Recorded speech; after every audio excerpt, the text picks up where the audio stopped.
a book called The Red Book, and it was a book that Jung regarded as the central source from which all his inspiration emerged. And it's conceivable, I think perhaps probable, that nothing more important conceptually happened in the 20th century than that. Why is the Red Book so powerful? And what makes it so difficult to comprehend? Jung bestowed the Latin name Liber Novus upon the Red Book, and the word Liber holds a dual meaning. Firstly, it signifies free, which is reflected in English words like liberty and liberate. Secondly, Liber also means book, with an underlying connotation that the acquisition of knowledge is a pathway to freedom. This connection between book and knowledge is evident in certain languages, such as French, where livre means book and connaissance means knowledge, both of which stem from the Latin root cognoscere, meaning to know. The word novice means new. This word can be used in a variety of contexts, from describing something that has recently been created or discovered, to referring to a new situation or experience. For example, Novus Ordo Seclorum is a Latin phrase meaning New Order of the Ages, and it appears on the Great Seal of the United States. Although Liber Novus is commonly interpreted as New Book, Jung imbued the name with a hidden meaning, new freedom, freedom with knowledge. This hidden meaning can only be truly understood through the heart, rather than through the logical mind, adding an additional layer of depth to the phrase. Once the hidden message is understood with the heart, the individual will be unshackled, unleashing their true nature and boundless potential. At the outset of the reader's edition, Jung introduces the topic of madness, and this is not a coincidence. To comprehend the book's meaning, one must delve beyond the logical faculties of the brain, and allow intuition to play a role. Only when both logical and intuitive faculties align can one grasp the book's message, which will trigger a profound awakening of the heart. This process will feel like madness, as it requires a radical shift in one's usual modes of perception. Jung writes this: "If we feel our way into the human secrets of the sick person, the madness also reveals its system, and we recognize in the mental illness merely an exceptional reaction to emotional problems which are not strange to us." According to Jung, mental illness is merely an expression of emotional weaknesses that can be rectified through reprogramming of the mind, a process which is detailed in the Red Book and which ultimately leads to true freedom for the individual. In the beginning of the book, Jung writes about the spirit of the times and the spirit of the depths. The spirit of the times refers to the prevailing cultural norms and their impact on an individual's psyche. Particularly, it highlights the danger of toxic cultures to authentic human morality. This is determined by the average vibrating frequency within current culture. For example, current Western culture sees it as a human right to abort babies, something that would have been a dire moral crime in ancient cultures. This statement alone shows how programmable people are.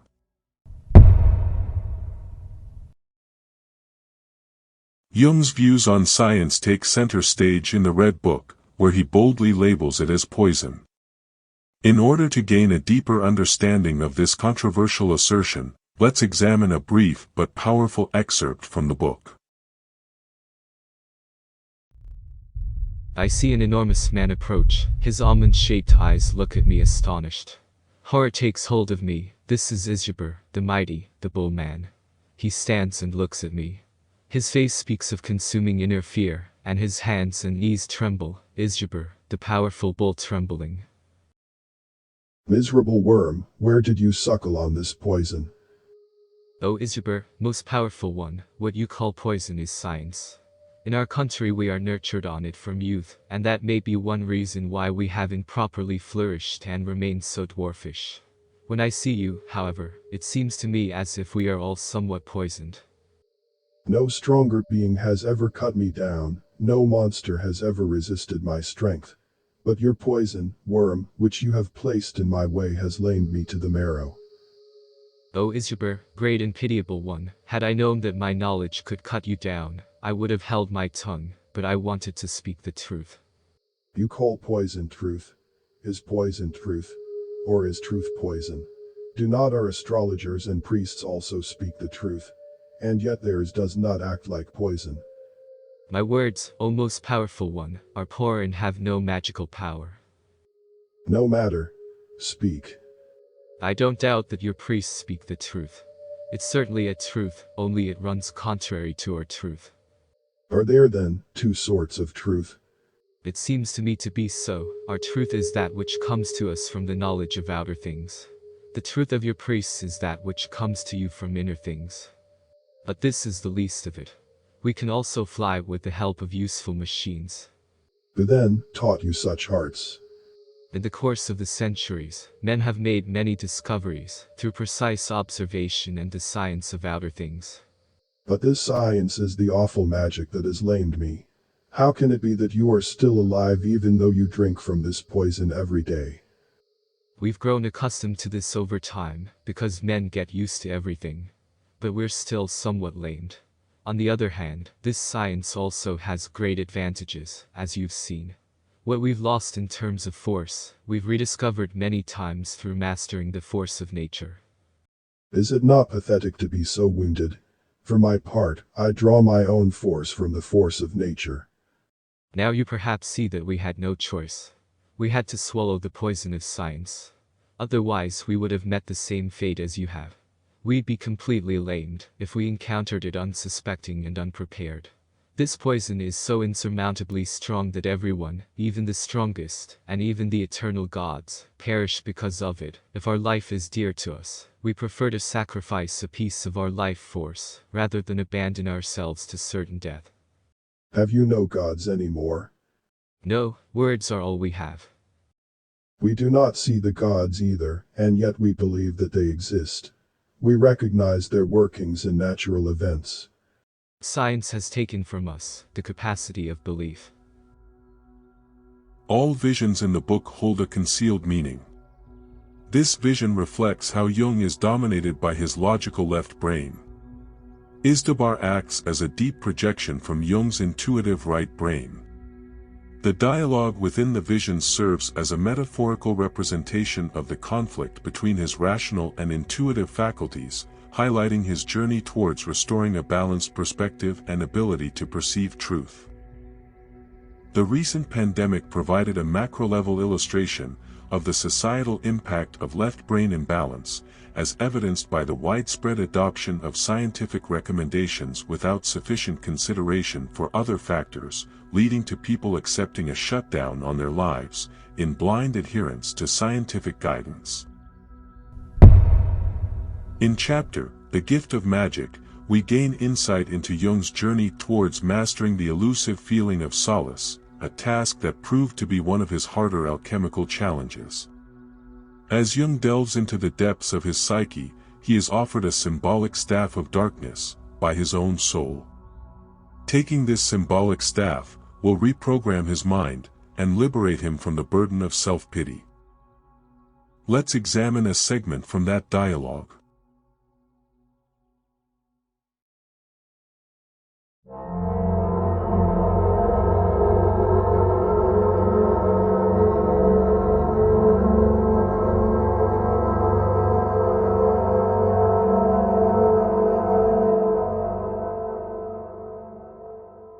What is it? A rod. A black serpent. A black rod, formed like a serpent, with two pearls as eyes and a gold bangle around its neck. Is it not like a magical rod? What should I do with magic? Is the magical rod a misfortune? Is magic a misfortune? Yes, for those who possess it. I am afraid that you are stirring up my desire and misunderstanding. You know that man never stops craving the black art, and things that cost no effort. Magic is not easy, and it demands sacrifice.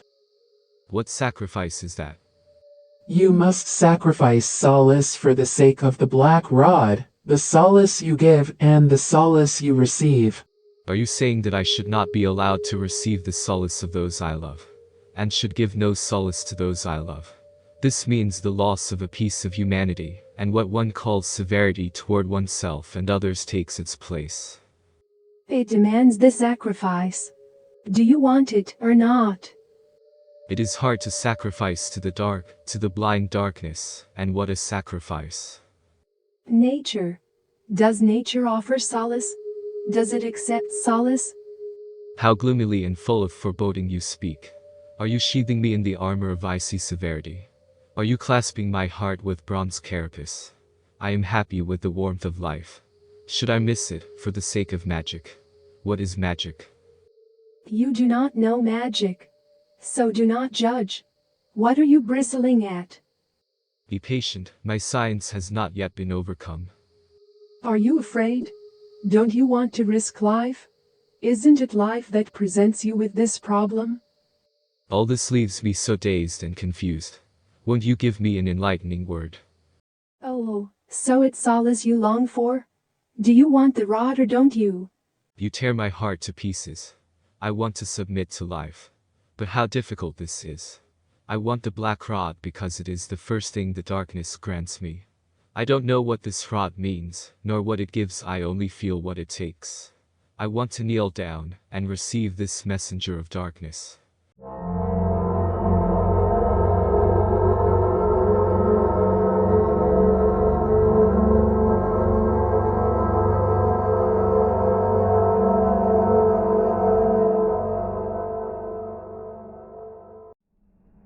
I feel it, and yet can't put into words the nightmarish power granted to it. I wanted to laugh, because so much alters in laughter, and resolves itself only there. But laughter dies in me. The magic of this rod is as solid as iron and as cold as death. Forgive me, my soul, I don't want to be impatient, but it seems to me that something has got to happen to break through this unbearable tension that came with the rod. Many individuals are lured into the trap of seeking solace, a state often promoted in modern culture and is a symptom of right brain imbalance. This alchemical vision granted Jung immunity to self-pity and enabled him to assume complete accountability for his life. No value can ever be created from self-pity. Throughout the entirety of the book, Jung interacts with two characters named Elijah and Salome, who serve as the imaginative representations of his logical left brain and emotional right brain, respectively. You can also see Salome as Jung's Anima, his woman within, and Elijah as the spirit of the depths. As the book progresses, we witness Jung's comprehension of these characters undergo a transformation and development. This transformation represents Jung's true understanding of himself, in his task to achieve wholeness. We see this concept in all major religions, for example in the Christian doctrine of the Trinity, the Father, the Son, and the Holy Spirit. The true hidden meaning of the Trinity is that the Father represents the logical mind, our level of knowledge. The Holy Spirit represents emotions, our level of care. The Son represents all actions we manifest in the material world and is a combination of knowledge and care. In Jung's first encounters with Elijah and Salome, Salome asks Jung, "Do you love me?" "How can I love you? How do you come to this question?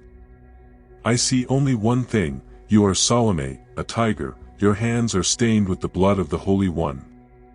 How should I love you?" "You will love me." "I love you? Who gives you the right to such thoughts?" "I love you." "Leave me be, I dread you, you beast." Jung then speaks with Elijah. "I am horrified."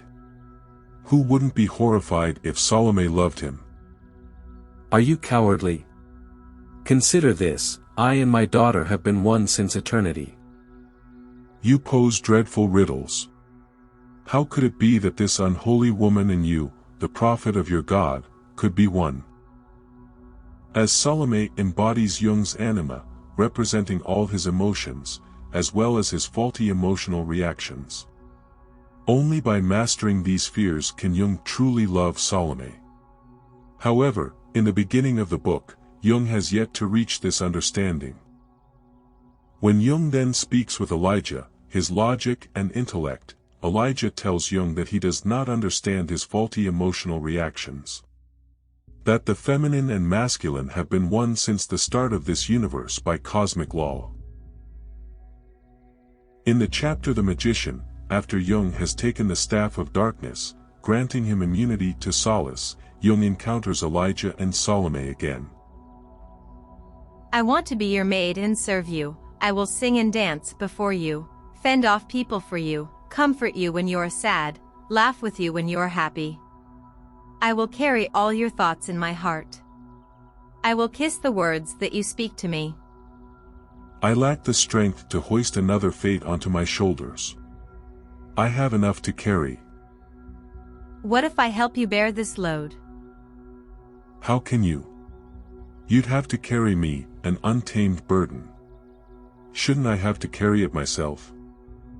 You speak the truth, may each one carry his load, he who wants to burden others with his baggage is their slave. It is not too difficult for anyone to lug themselves. Be your own master and your own slave, do not belong to me but to yourself. Do not bear my burden, but your own. Thus you leave me my human freedom, a thing that's worth more to me than the sight of ownership over another person. Jung's comprehension of accountability is put to the test, when Salome completely offers herself to him. However, he demonstrates his understanding of sovereignty and freedom by denying this ultimate sexual temptation. Jung writes this: When everything was completed in me, I unexpectedly returned to the mysteries, to that first sight of the otherworldly powers of the spirit and desire, just as I had achieved pleasure in myself and power over myself. Salome had lost pleasure in herself but learned love for the other, and Elijah had lost the power of his wisdom but he had learned to recognize the spirit of the other. Salome thus lost the power of temptation and has become love. Jung's encounter with the Cabri. The Cabri deliver thoughts and ideas from the subconscious mind to the conscious mind. During deep meditation that focuses on the third eye or the use of consciousness-expanding medicine, visions of the Cabri can often be seen at the threshold of consciousness. These mystical beings are often represented in modern culture as gnomes, imps, or machine elves. The Red Book is the documented journey on how Jung integrated his subconscious into full consciousness. When Jung had given light and understanding to all his subconscious mind, the Cabri were no longer necessary, and culminated into this transformative vision.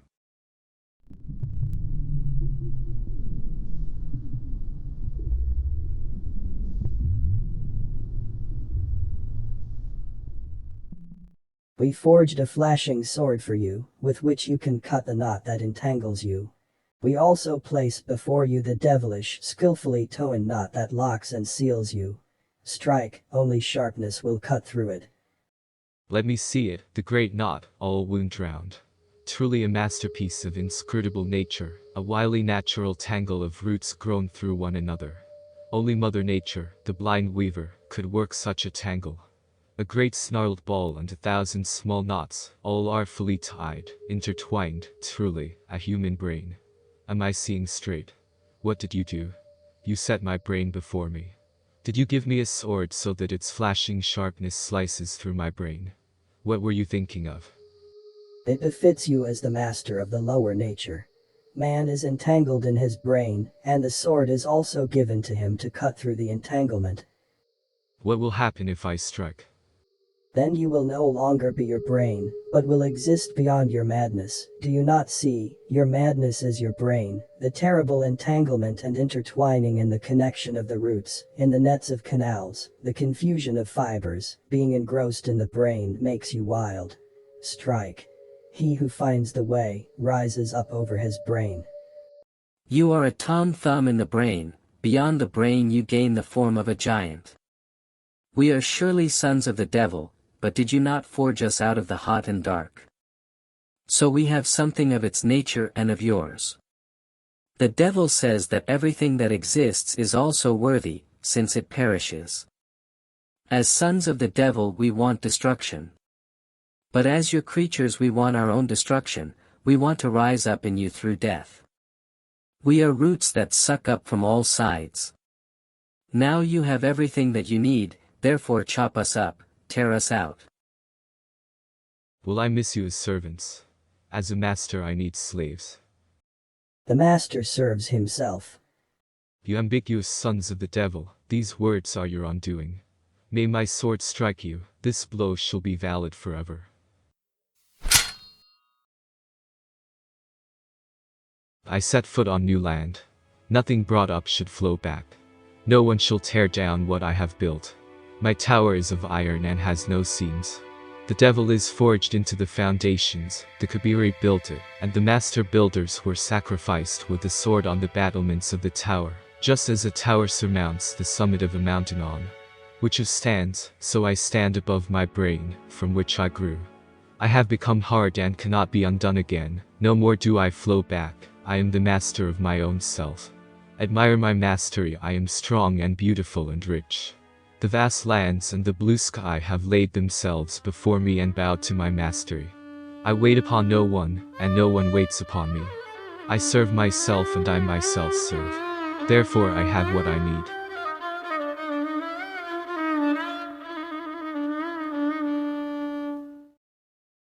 That is how Jung achieved higher levels of consciousness.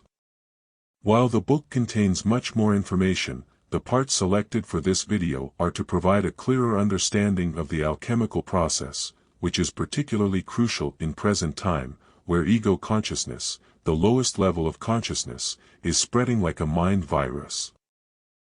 Before we end the video, Jung also provides information on what happens with human consciousness after death.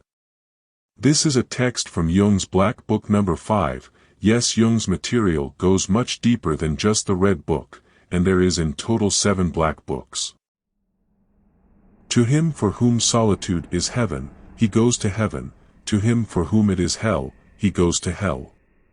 Whoever does not follow the principium individuationis, to its end becomes no God, since he cannot bear individuality. The dead who besiege us are souls who have not fulfilled the principium individuationis, or else they would have become distant stars.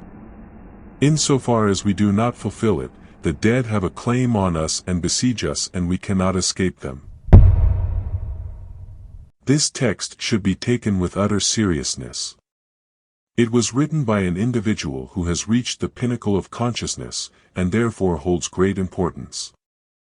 The more we expand our own consciousness, the deeper our understanding of the natural world and its ultimate truth becomes. The highest state of consciousness is representative of this ultimate truth, and as such, it is crucial that we take heed of the insights it provides. Thank you for viewing.